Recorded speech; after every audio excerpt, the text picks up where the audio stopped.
Liebe Cold Water Challenge Freunde, liebe Ex-Prinzessinnen, vielen Dank für die Nominierung. Ja, denn diese Nominierung endlich bringt uns zu dem, was wir schon lange vorhatten. Denn die Ex-Prinzen planen schon lange einen Besuch bei Volker Kreie, um mal diesen berühmten Schwimmteich auszuprobieren. Leider hat das bisher die Termine nie zugelassen. Heute habt ihr uns dazu gebracht und ihr habt es geschafft, dass wir uns heute treffen und diesen Teich auszuprobieren. Dafür danken wir euch. Okay, Ex-Prinzen, ab ins Wasser.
So, liebe Ex-Prinzessinnen, die Idee, eine Kohlpavillon zu veranstalten, finden wir so klasse, dass wir euch gerne im Winter dazu einladen und wir freuen uns schon heute darauf.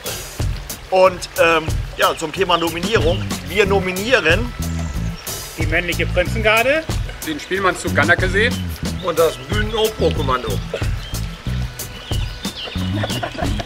ein dreifaches Gannerkesee. Gannerkesee. Gannerkesee. Hey, hey, hey, hey. Prost. Prost.